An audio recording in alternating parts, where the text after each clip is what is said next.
Jose Protasio Rizal Mercado y Alonso Realonda. Siya ang pambansang bayani. Siya ay tinaguriang the first Filipino. Sino naman ang hindi nakakakilala sa kanya? Mahigit 119 years nang nakaraan. Ano pa kaya pagkakaalam ng mga Pilipino sa kanya? Nag-ikot kami sa Arellano University upang magtanong kung sino si Rizal sa henerasyon natin ngayon. Halika, panoorin natin to. Kuya, Oh, para sa'yo, sino si Rizal? siya ang ating bayani. Hi, ate. Hello po. Pakitabi. Para sa'yo, sino si Rizal? Bayani ng Pilipinas. Huy. Hi. Nagulat ako. May tanong na ako. Baka kuya. Sige, thank you. Para sa inyo, sino si Rizal?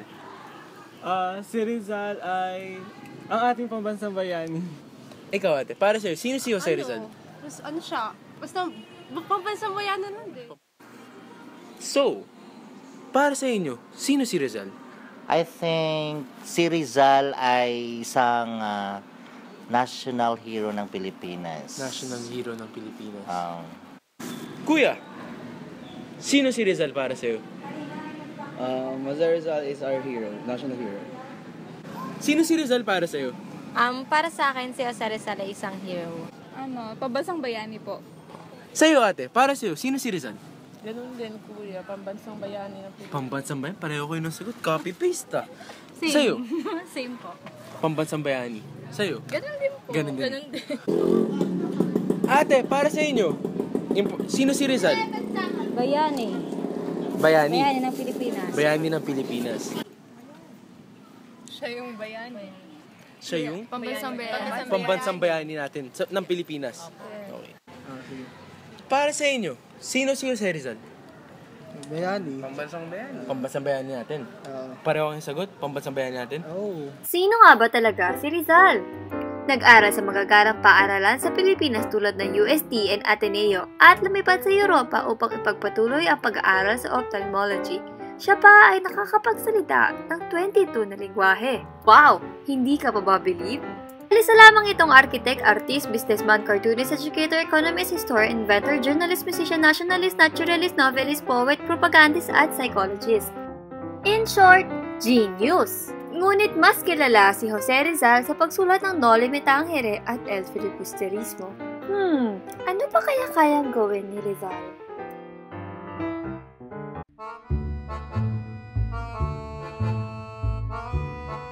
Hello? Oh, hi, Leonor.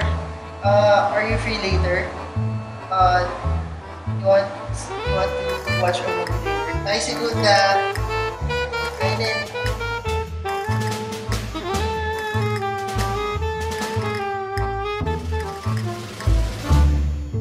Uy, hi, Suzanne.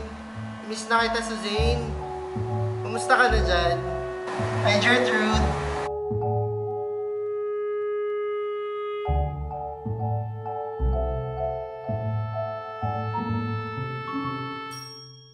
Opo, nasobrahan na atang katalinuhan. Magtanong na nga lang ulit tayo sa ating mga kababayan.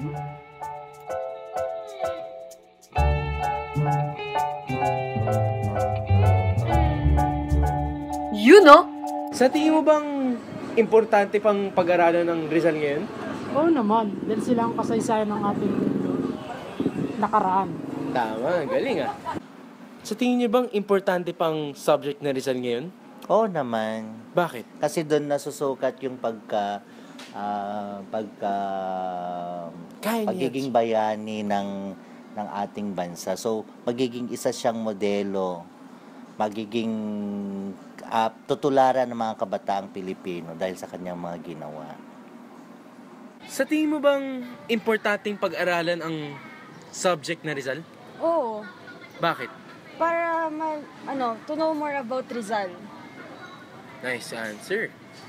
Ikaw, same question. Sa tingin mo bang importante pag-aralan ang subject na Rizal? Oo. Bakit? Para malaman kung sino talaga siya. At ikaw naman, gandang binibini. Importante ba sa'yo ang subject na Rizal? Yes. Bakit? Siyempre, para alam natin kung ano yung history about kay Rizal. Sobra. Bakit?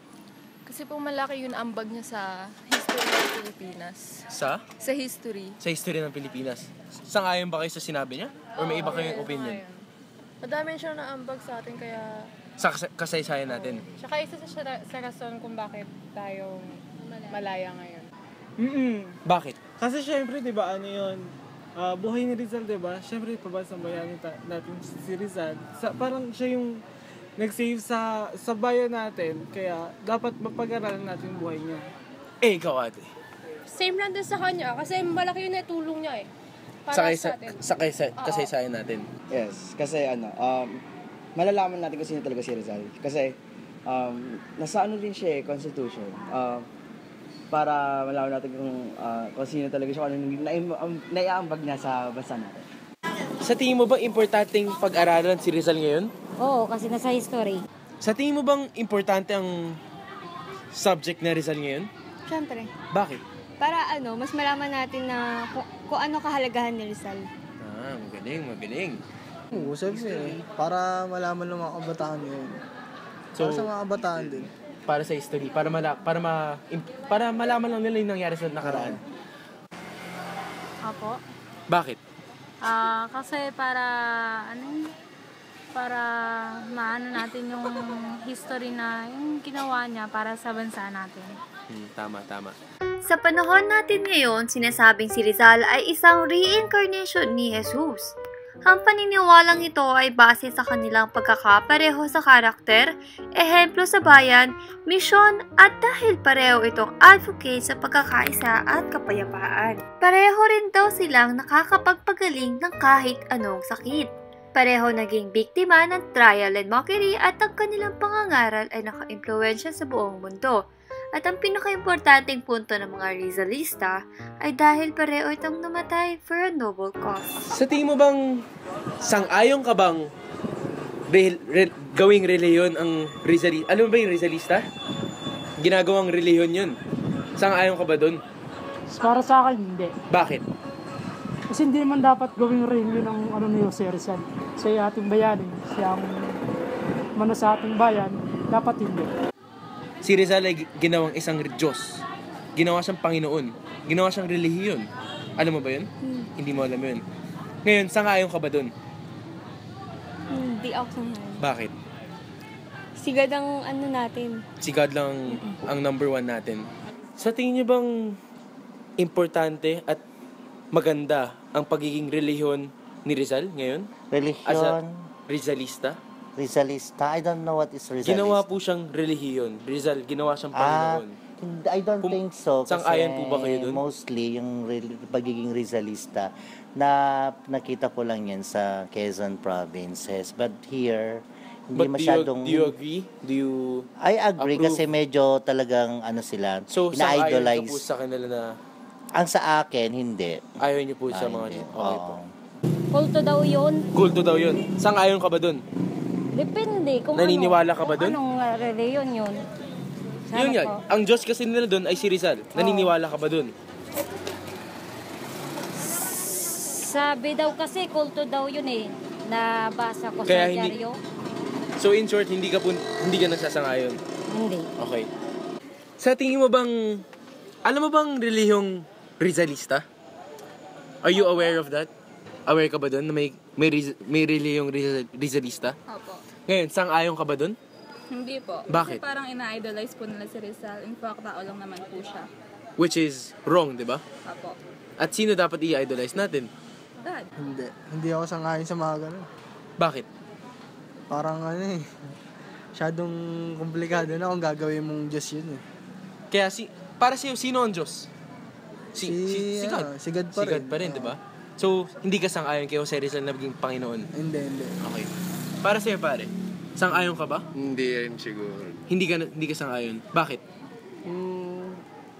Dahil sa...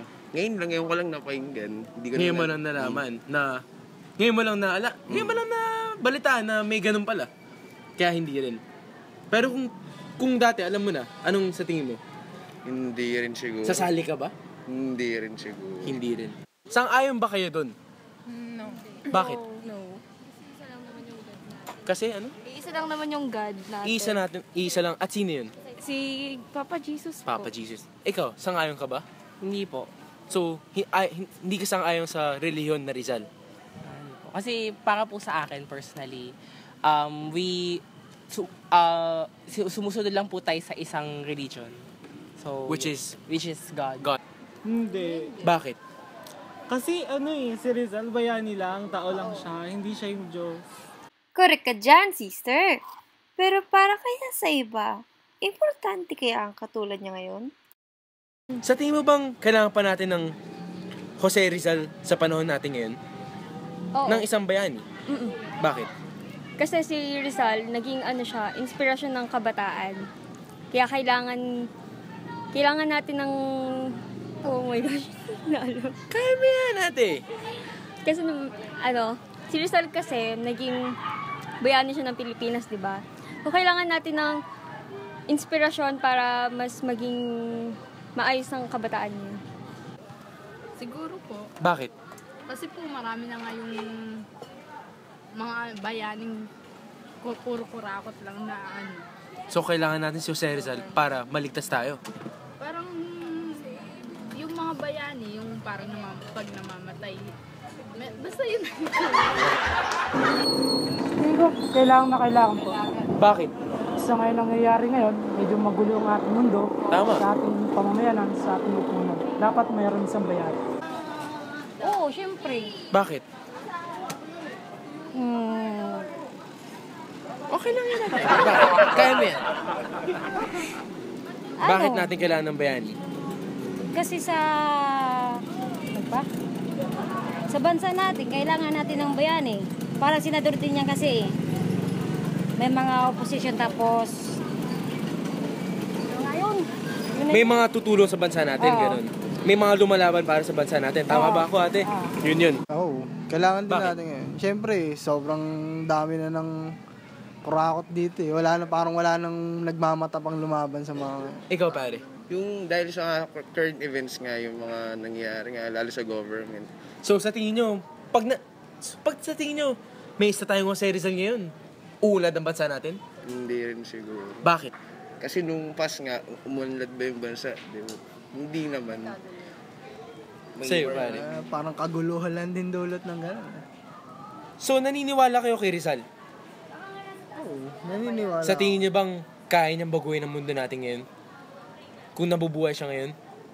Sa mundo ngayon, parang lahat na parang malabo na ba? Parang malabo na? Pare-pareho na ng ugali. Parang wala na, pera no? na nagpapatakbo sa mundo eh. Siguro para sa akin, hindi. Bakit?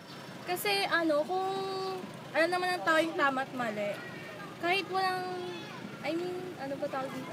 Kaya mo yan! Basta kahit wala si Jose Rizal, basta yung nila, yung pag na sa bansa, kung alam ng tama. Ron, wag mo kasing titigan. Wala tuloy yung masabi si ate. Bakit? Kasi para nakikita ko ang daming corruption, di ba? Tapos, di ba, dun sa Mindanao, parang ang daming gera, may nangyaring 44, di ba? Parang, syempre, kailangan natin na magsisave sa atin. So, sa tingin mong, pag may bayani tayo katulad ni Rizal, uunlad ng Pilipinas? Syempre. Okay. Sa panahon kasi ngayon, marami ng mga kabataan na napapabayaan. So, para sa akin, parang kailangan na para malayo na rin yung lugar natin para doon sa mga problema. Tapos may mga magliligtas sa atin about sa kalamidad. So, sa tingin mong, pag nandito si Rizal, matutulungan yung mga bata? Oo. Kasi siya eh. Di ba, alam ko kay Rizal kasi malapit siya sa mga bata. In my opinion po kasi, I don't think so na kailangan pa. Why? Because, like in our generation, ang dami na kasing lumalabas na also they call na bayani. Pero, yes. Kasi we can start to be heroes eh. In not big things, but in simple things. Yes. Kaya, we need, You think each and every one of us can be our own hero? We don't need one hero. We need to be a hero. Sa inyo, do you think we need, sa tingin nyo ba kailangan may Jose Rizal tayo ngayon para umunlad yung bansa natin? No. Why? Because you have the same reason? You all have the same reason? Okay. Bayani, Panginoon, o leader. Iba't iba ang tingin ng tao sa pambansang bayani. Importante man o hindi, ano nga bang nagbago sa panahon natin ngayon? Kung may Jose Rizal pa ngayon, mawawala kaya ang korupsyon, gera, o ang hindi pagkakaisa ng mga Pilipino? Ano man ang sagot ng mga Pinoy, meron o wala, nasa tao nga naman ang simula ng pagbabago at si Jose Rizal ay isa sa mga taong naglakas loob gumawa nito.